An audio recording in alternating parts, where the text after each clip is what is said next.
The story of the 12 tribes of Israel is undoubtedly familiar to anyone who has ever encountered the Bible. But what do we really know about these tribes, and what became of them? From the very beginning of the narrative presented in the Hebrew Bible, the 12 tribes serve as the most enduring and comprehensive definition of the people of Israel. Genesis 29 through 35 recounts the birth of 12 sons to the patriarch Jacob. Before the book concludes, all of them relocate to Egypt. 4 centuries later, the 12 tribes follow Moses during the Great Exodus. They conquer Canaan and divide the land among themselves into 12 territorial allotments. Judges then lead them, followed by the kings David and Solomon. It is at this point, according to 1 Samuel 11, that the kingdom of Israel splits in two. Even this division is described in clear genealogical terms. 10 tribes form the northern kingdom, which retains the name Israel, while the remaining tribes establish a new kingdom called Judah. Then comes catastrophe. Roughly 200 years later, the Assyrians conquer the northern kingdom and deport its people into exile from which, it is presumed, they never return. This event gives rise to the legend of the 10 lost tribes of Israel. What then was their fate? Although the Bible itself only briefly touches on this subject, for millennia people have offered various theories. Did they remain in Assyria or migrate deeper into Asia? Did they travel to Africa, as some Ethiopians claim? Or did they cross some mystical geography beyond the legendary river Sambation? Beyond these legends about where the 10 lost tribes might have gone, numerous groups throughout history have claimed to be Israel, almost always asserting that they represent one or more of the lost tribes. Thus, even today, self-proclaimed Israelites exist around the world, a phenomenon entirely unprecedented in the history of any other ethnic identity. What is going on here? Let us begin with the historical origins of the legend. Were the 12 tribes of Israel even historical? Scholars are divided on this question. Evidence suggests that some tribal structure existed in early Israel, but the exact number of tribes and their names vary depending on the biblical text. For example, Deuteronomy chapter 33, the early passage known as the Blessing of Moses, claims to bless all the tribes of Israel, but omits the tribe of Simeon. An even more striking example is Judges chapter 5, the Song of Deborah, which many scholars consider the oldest text in the entire Hebrew Bible. This chapter describes a war between the king of Canaan and several tribes, named explicitly. However, only 10 tribes are mentioned, including some that elsewhere in the Bible are not identified as tribes at all, such as Gilead. Moreover, Judges chapter 5 conspicuously omits the tribes most commonly associated with the kingdom of Judah, Levi, Simeon, and Judah itself. Judah is absent from our earliest source. This is significant because the overwhelming majority of descriptions of the 12 tribes of Israel were composed not in the northern kingdom, but in the southern kingdom of Judah. Indeed, after Assyria conquered the northern kingdom, Judah survived for another 136 years until Babylon destroyed it in 586 BCE. This led to another exile, but not an eternal one. After the Persians conquered the Babylonians, the Judeans were allowed to return home and rebuild their lives. Over time, their descendants became the Jewish people. And it was during this period, from 722 BCE through the Babylonian exile, that much of what we know as the Hebrew Bible was compiled and edited by the people of Judah. Consequently, many scholars now believe that the very vision of the 12 tribes represents an idealized pan-Israelite identity crafted by Judah to incorporate itself and elevate its prestige within Israel's historical narrative. This account is not fully historical, but it was based on an older, smaller tribal system that did exist in early Israel. In fact, Some scholars even question whether early Judeans originally considered themselves Israelites at all, or whether later Judeans adopted and reshaped an Israelite identity. The creation of an idealized 12-tribe system may have played a decisive role in forging that identity. At the same time, many scholars argue that there really were 12 tribes of Israel that remained significant throughout the history of both kingdoms. Thus, scholarly debate continues.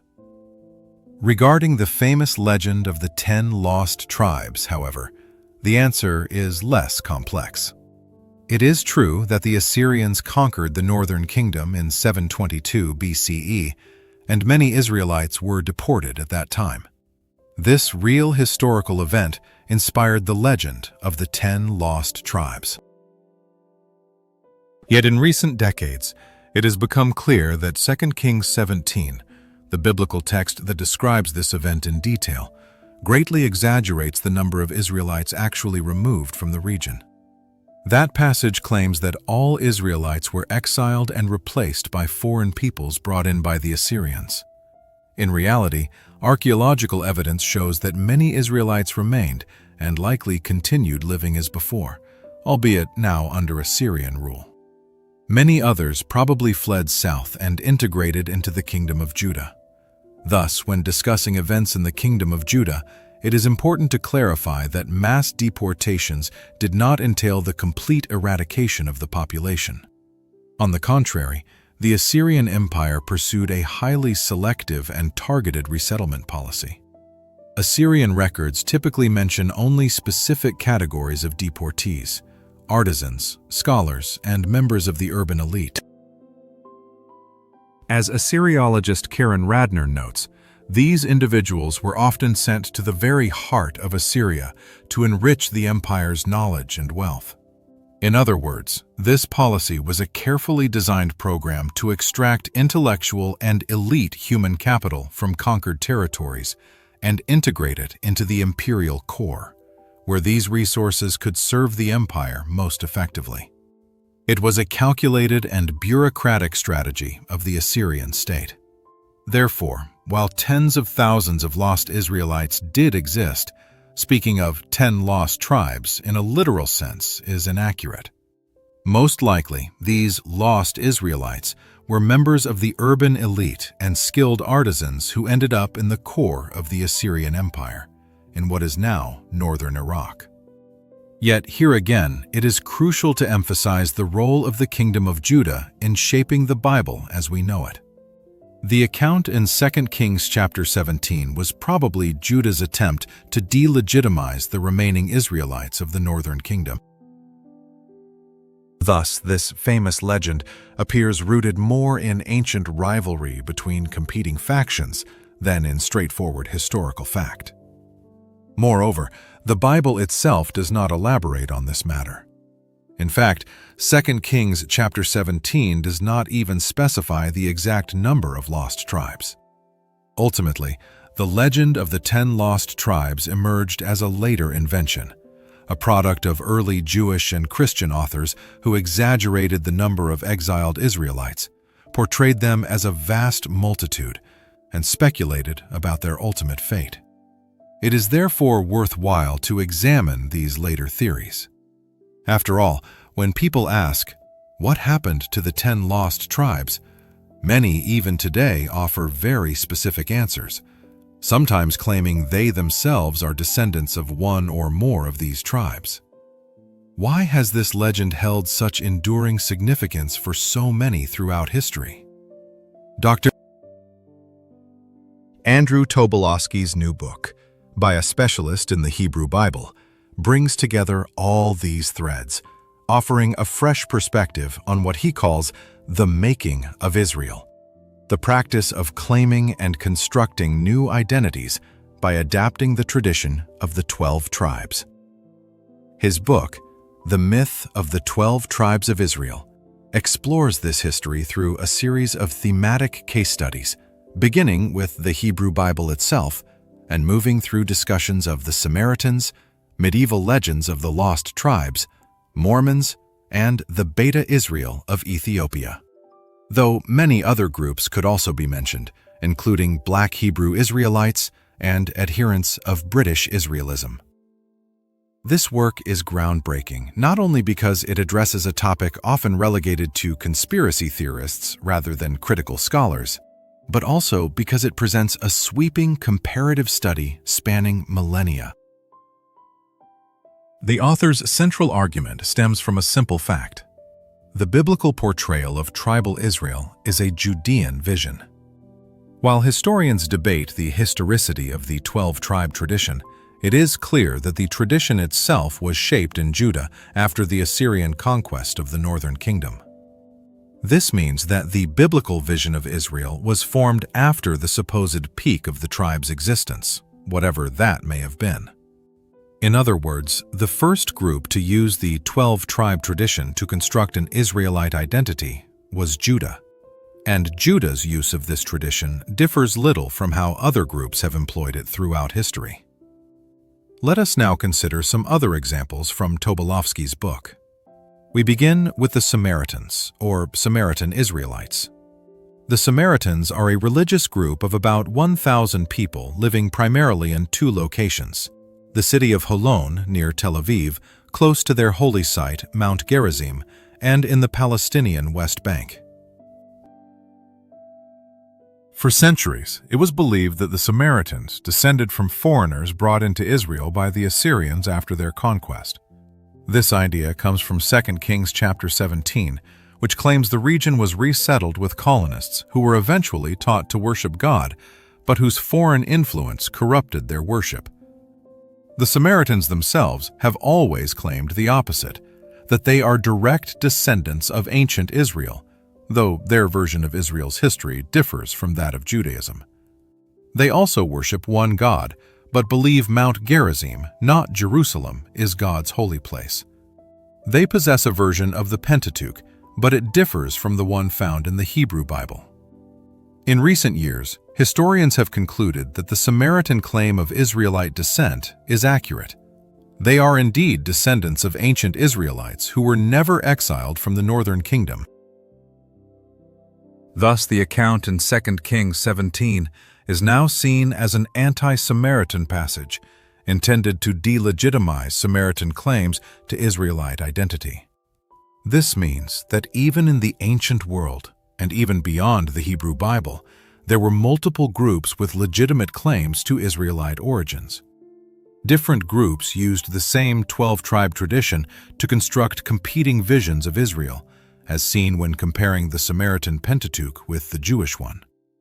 In other words, as noted in another video, the Samaritan Israelites do not merely tell a different story of Israel, they present a counter-history of Israel, a narrative with the same elements arranged in a way that directly contradicts the Judean account in the Hebrew Bible and constructs their own distinct Israelite identity. The next case study examines medieval legends of the mythical King Prester John. According to these tales, Prester John was a powerful priest-king of the East whose army would one day come to aid European crusaders. A medieval text known as the Letter of Prester John states that the lost tribes of Israel dwell on the borders of his kingdom, and his duty is to contain them, until they break through his defenses and plunge the world into chaos. This legend vividly illustrates various forms of medieval anti-Semitism. Tobolowsky argues that these medieval myths shaped European understandings of the world and the societies they encountered.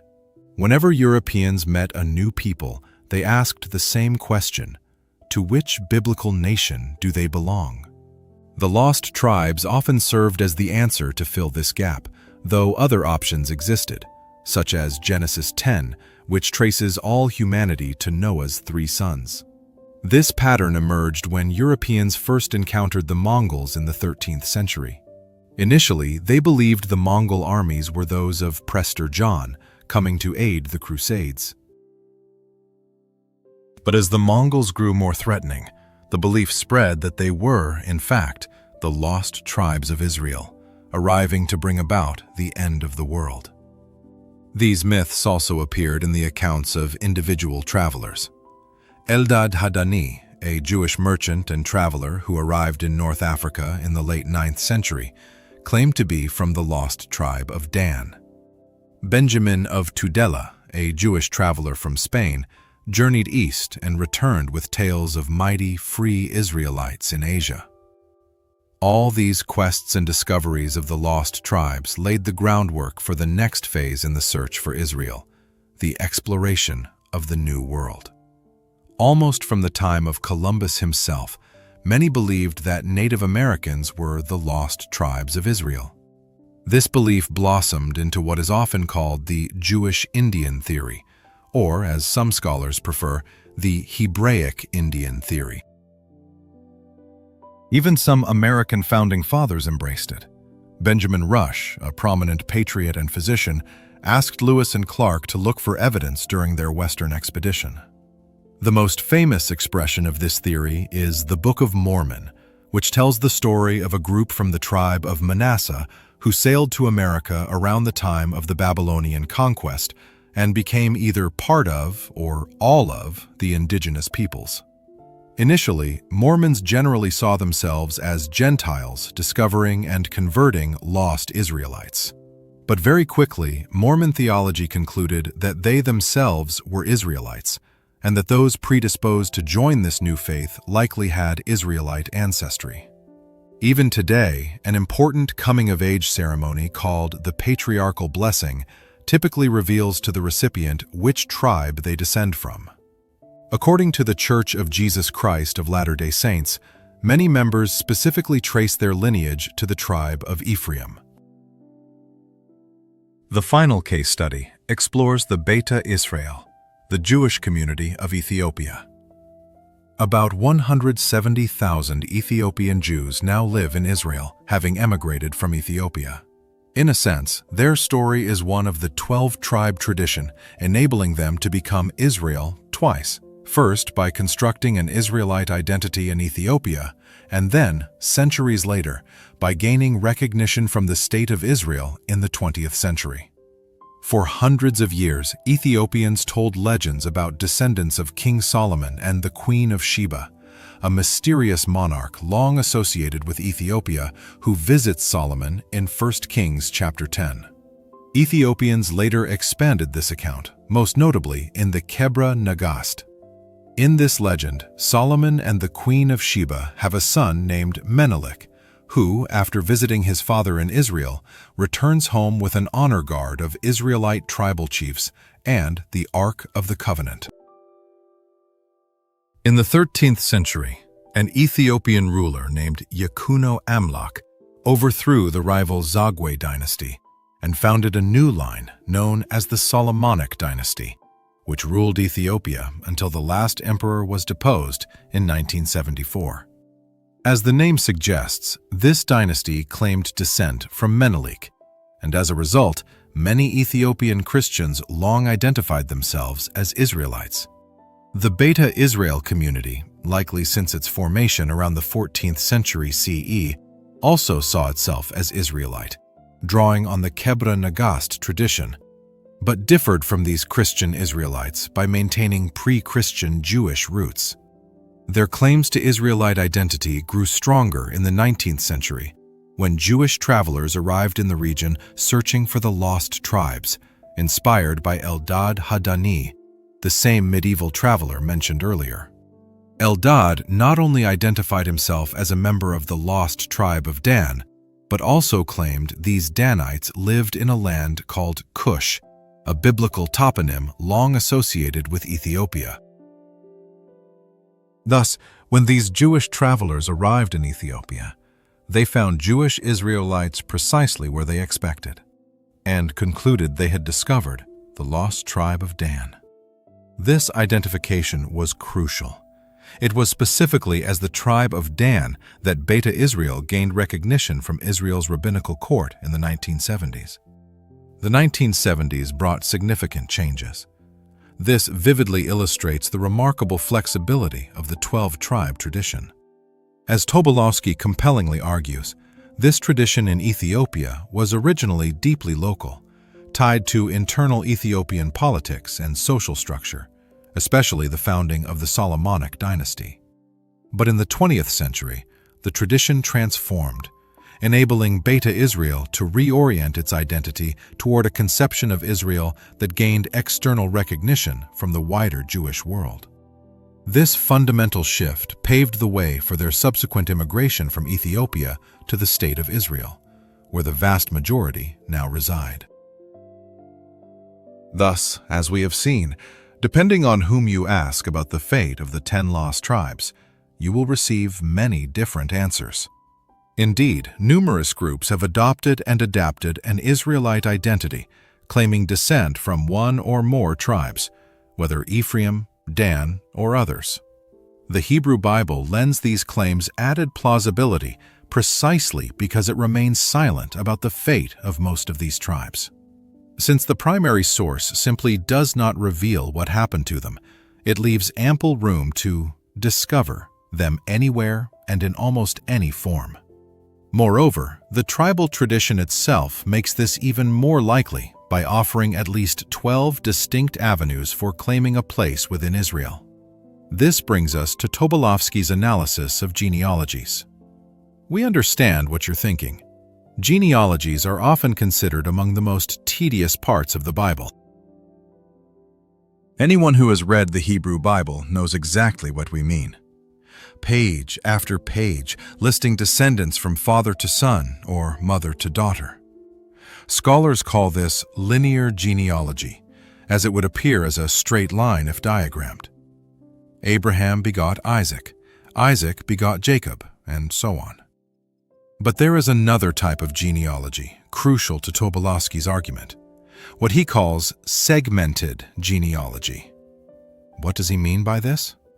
Specifically, in Genesis, biblical authors describe entire family trees. For example, Genesis chapter 10 presents the origins of all humanity from Noah's 3 sons. Each branch represents a segment of a larger genealogical structure. Tobolowsky emphasizes that this segmented framework of the 12-tribe tradition allows Israelite identity to be adopted in countless different places and times.